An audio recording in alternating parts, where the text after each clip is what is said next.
Art Williams has spoken to many business groups throughout the years. The following speech was delivered to the 1987 National Religious Broadcaster Convention and has become a classic example of Art's philosophy on winning in business. It is simply entitled, Do It. Dr. Jerry Falwell, Chancellor of Liberty University, introduces Art Williams. 15 years ago, he was a high school football coach. His wife, Angela, was teaching English in high school. He got an idea, just an idea.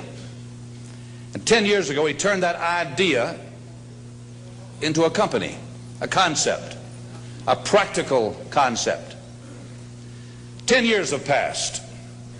150,000 people work for him now. Last year, he sold $77 billion worth of insurance.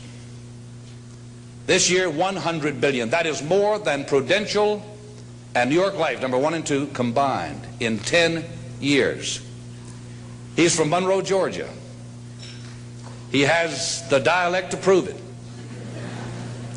He this year will sell $100 billion worth of insurance and revenues $2.5 billion. And he's just now beginning to dream, to plan, to go.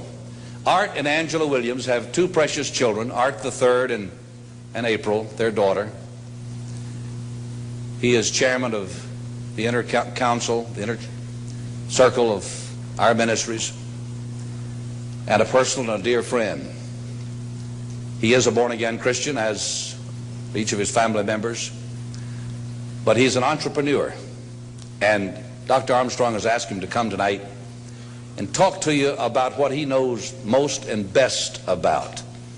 And having been in one of his sales meetings last Thursday in Palm Springs, you know, I usually go out preaching and I try to wake up religious morgues, and most of the places, a lot of the places I go don't need a revival, they need a resurrection.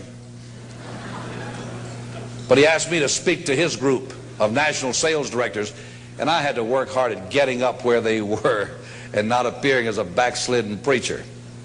This man, I repeat, is the leading entrepreneur in America and a friend of NRB, and I introduce you to you, Mr. Art Williams.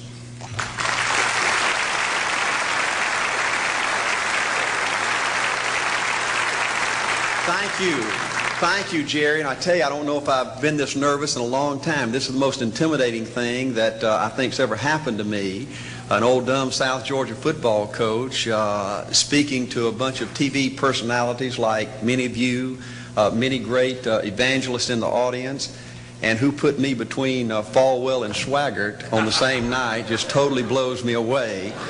But I'll try to give it my best shot. I was asked to talk to you about how to win in business. I think it's a good subject for you to think about, because I believe business in America is in a crisis situation today. All you have to do is read the paper and every month see our trade deficit, and it's just a very depressing situation. And to speak to you about how to win in business, there's a lot of obvious things I could talk about. You first have to find a need. You've got to fill a need for a consumer out there. You've got to have a market. You've got to have somebody to sell your product or your service to. You've got to, if you really want to get big and win big, you've got to have a uniqueness. There's got to be something a little bit different from you than all of the competition out there. But by far the most important thing you've got to have to win in business in these United States today is a very unique kind of mental toughness. I believe the difference in winning and losing in the free enterprise system is so small, it's almost too scary to talk about. You can do 99% of the things right in business, and yet if you don't possess what I call that winning edge, that mental toughness, folks, it's impossible to win. I believe the thinking in corporate America has been screwed up over these last 20 or 25 years, and I believe this screwed up kind of thinking started in our big liberal universities today. I believe a college degree in business from most universities today is not worth the paper it's written on. I just had a son graduate from the University of Georgia a few months ago. The reason I think that is because most of these professors in most of these universities today hadn't got enough common sense to get in out of the rain. They don't have any idea what it takes to win out there in the real world. They deal in a bunch of theory. These people have tried to fill up corporate America with this kind of thinking. These are the special people. If you're born rich, if you're born on the right side of the track, they rule you, the privileged class in America. If you're born poor from an average, ordinary background like I came from, they say you're supposed to give up all your big dreams and all your big ambitions and all your big hope. If you have a high IQ, they rule you brilliant. If you have an average IQ like me, they say you ought to drive a truck or be a janitor. Well, bull. That ain't the way. That ain't the way it is, and that ain't the way it ever was. They ain't nobody ever designed a test, nor will they design a test that can measure the heart of a man or a woman. The things that are unique to winning in business in America today are not outside artificial things like IQs, college board scores, college degrees, and stuff like that. The key to winning in these United States is what's inside a person.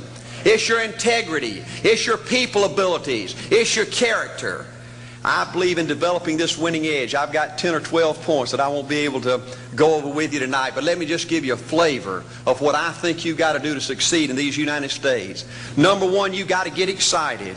Folks, I don't believe anybody will ever tell you anything more important than this in winning in these United States. 90+% of winning in anything you try to do in America today, you've got to be excited. People in America won't follow or believe in a negative, dull, disillusioned, frustrated, dadgum crybaby. People want people that are positive and excited and enthusiastic and tough. The greatest definition I ever heard, I thought about this 10 million times when I wanted to quit along the way of a winner. This guy said almost everybody in America can stay excited for 2 or 3 months. A few people can stay excited for 2 or 3 years. But a winner will stay excited for 30 years or ever how long it takes to win. Another key to building this winning edge and this mental toughness is you've got to become a dreamer again. You know, I'm a Methodist, and we just changed ministers a few weeks ago, and our new minister came in, and the church was just packed. And the first thing he said, well, it looks like everybody came out to see the monkey perform. And the second thing out of his mouth, he said, for a church to be a great church, you got to have a dream. If you don't have a dream, you're dead. And boy, I sat up and I said, man, me and this guy are going to get along good because he knows what he's talking about.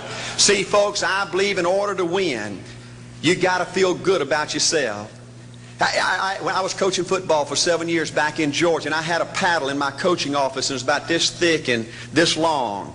And in the fat end, I had little holes bored in it so you could really get some speed and blister their little butt, you know, when they misbehaved. And I had a rule on my football team that if any kid said, I can't, if any football player heard one of my football players said, I can't, he got to bring him in the coach's office and give him 3 licks. And it took me about a month to get all that thinking out of my players every year, you know, and I'd have football players knock on my door at recess and at lunch and after school. And he said, Coach, he said it.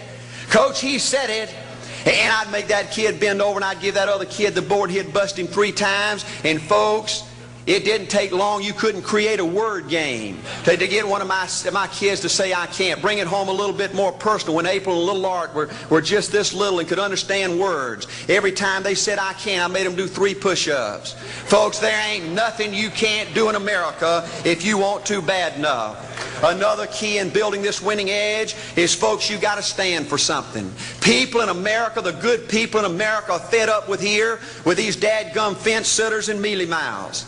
Corporate America has an especially black eye in business today. Most people in America think you can't find a company. They think you can't find a salesperson that'll tell you like it is and stand behind their word. They think these companies will sell anything, say anything, just to make a sale, just to make a profit. Well, you know what? Folks, if you want to win in the free enterprise system in America today, you got to stand for something.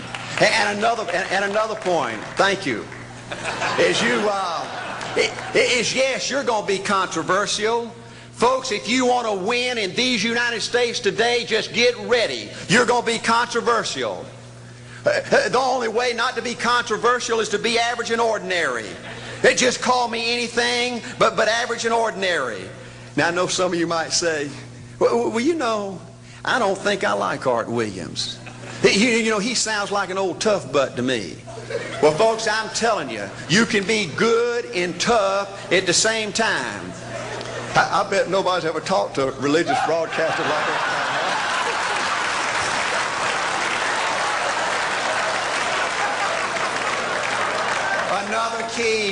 Another key to developing this winning attitude that'll give you a chance to do something great in American business is, folks, you've got to make a total commitment to what you're about. Do you know the American people have lost their toughness? They've lost their ability to make a commitment. See, folks, in trying to win in business, you're just going to have so many false starts. You think you get it going time after time, and you just get knocked back to ground zero, and it's your ability to compete, to pick yourself up off the mat one more time, to go for it one more time, that's going to determine success or failure. You know, we've got a divorce rate in America some 50% right now. You know, it just seems like that people that go in business today, they have an attitude, well, I'm going to stick my toe in it. If I start making all this money, get all these promotions, then I'll see this thing through. Well, folks, that's not the way it works. The first step to winning in business in America today is you've got to make a total commitment. Total commitment gives you that little extra ounce of courage you need to fight back through the tough times. Winning in business demands the same kind of commitment that winning in marriage demands. You know, I fell in love with my wife in the 2nd grade. Only girlfriend I ever had. We ran off and got married our freshman year, had both of our children before we left college. We're true business partners in marriage. We go everywhere together. I spend more time with her, been married to her 26 years, now I got 2 grandbabies, love her more today than I ever have. But I don't like her all the time. There's a bunch of times every day that I don't like her. I'm a nut about brushing my teeth. You know, if I can get the toothbrush, I'll brush my teeth 4, 5, 6 times a day. And Angela's always forgetting everything, you know. And she always leaves the cap off the toothpaste, you know. And when I go in there to brush my teeth, the cap's off. It's got that hard little crust around the edge. You know, it just burns me more than I can tell you, you know. And I get on Angela's nerves about a lot of things. You know, we were having dinner last week, and every time we get through, Angela kicks me under the table, you know, and gets me back in my room and says, "Art, you ain't got no class." You know, I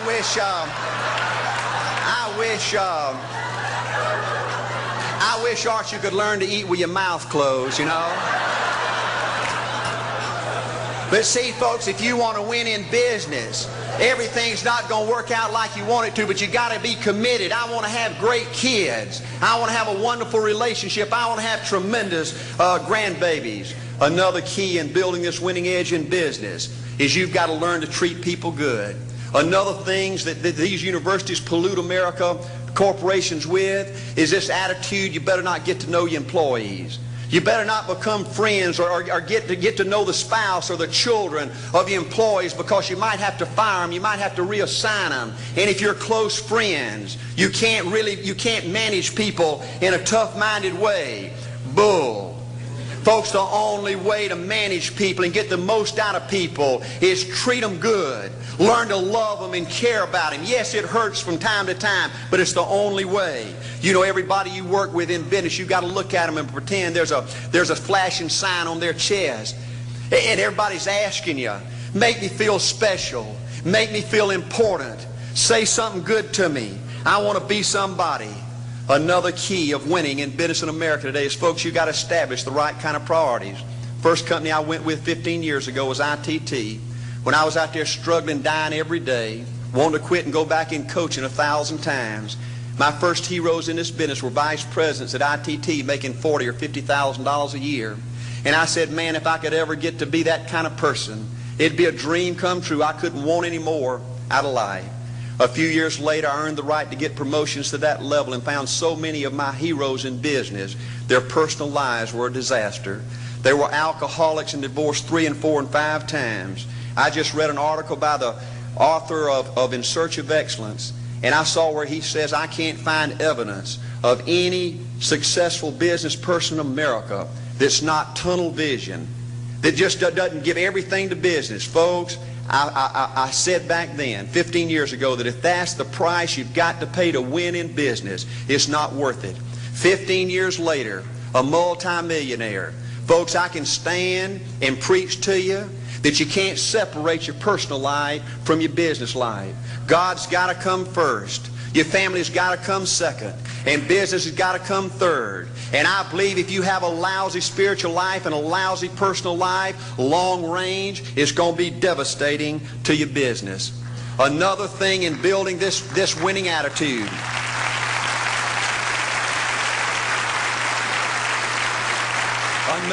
Another thing in building this winning attitude in business. I see tall people make it big in business and short people, dumb people and smart people, fat people and skinny people. But if you cut open the winners in business, I see a heart of a champion. And all these people are competitors and they don't quit.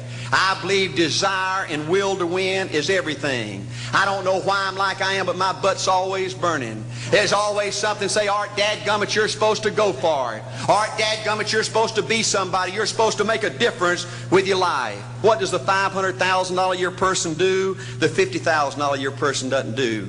You look at the outside and study those two individuals, everything seems to be the same. They both are the same sex, they both are the same age, they have the same training, the same positions, the same contract, the same fringe benefits. They both are successful, they work hard, they're good family people, make tough commitments. But what's the difference? What does the $500,000 a year person do? The $50,000 a year person doesn't do. He pays the price and a little bit more. He works hard and a little bit more. He's loyal to the company and a little bit more. He believes in a little bit more. He makes money and a little bit more. He saves money and a little bit more. If you want to win in these United States, you got to be tough and you can't quit. The last thing I'll talk to you about today in building this winning edge is, folks, if you want to win in business, you got to be a leader.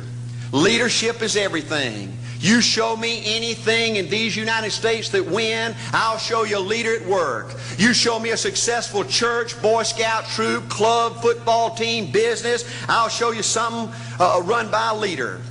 See, I thought at one time in my life you had to be smart to win. I used to have these smart people that dress so pretty and talk so pretty and use these big words. They just intimidated me. And I said, Art, you can't ever be that good. Why don't you just throw in the towel and go on back and coach football for a living? And I found two things out about smart people. I think it's almost impossible for a smart person to win in business in America today. Because I find smart people spend their whole lifetime figuring things out. They're always trying to figure out an easier way and a quicker way. And another thing I found out about smart people is they just don't get around to doing nothing. And see, somebody like Art Williams, everybody said, well, he can't do it. And somebody like that can't do it. But he does it. See, folks, I want you to know almost everybody in America almost does enough to win. They almost get there. They almost are over the hump. They almost have it going. They almost, in everything they do, almost is a way of life to almost everybody in America. But the winners do it. What do? They do whatever it takes to get the job done. They do it and do it and do it and do it and do it until the job gets done. And then they talk about how great it is to be somebody they're proud of. We need leaders in America who can do it. If you want to become somebody, do it. If you want to go in business for yourself, do it. If you want to become financially independent, do it. I hear too much talk in these United States. Everybody can talk a good game. We need people in America who can do it. I go all over this country with A.O. Williams, and I have people say, Art, you can count on me. Wonderful. Just do it. Art, I guarantee you this is my last stop. I'm going to win now. Super duper. Just do it. Art, if I could just have one good month and get the ball going, I know I could make it big. Super. Just do it. Art, if I could just pay off this debt, I could really go. Great. Just do it. Art, if I could just sell my house. Do it. But houses ain't selling. Do it anyway. Art, I'm not making any money. What can I do? You just do it. Do what, Art? You do it and do it and do it. Art, I guarantee I'm going to win this contest. Super duper. Just do it. Art, I'm over the hump now. Watch my smoke. Great. Just do it. Art, I want to make it so bad I can taste it. What I do? You just do it. Art, I'm a vice president now. Can I quit doing it? No. Art, I don't know if I can keep on keeping on. I'm really hurting. What I do? You just do it. Do what, Art? You do it and do it and do it. Art, all my life I wanted to be somebody important. Well, what do it then? All right, I'm going to save money so I don't have to go through this again. Great. Just do it. All right, I don't feel like I've had enough training. What I do? You just do it. All right, my manager don't give me no help. What I do? You just do it. All right, you don't understand. I was Mr. Everything at my former company. You don't mean I have to start off down at the bottom and do it, do you? Yep, you really got to do it. All right. All right, what's the primary difference between winners and losers? The winners do it. They do it and do it and do it and do it until the job gets done. And then they talk about how great it is to finally have achieved something unique and how glad they are that they didn't quit like everybody else and how wonderful it is to finally be somebody they're proud of and make a difference with their life. Thank you.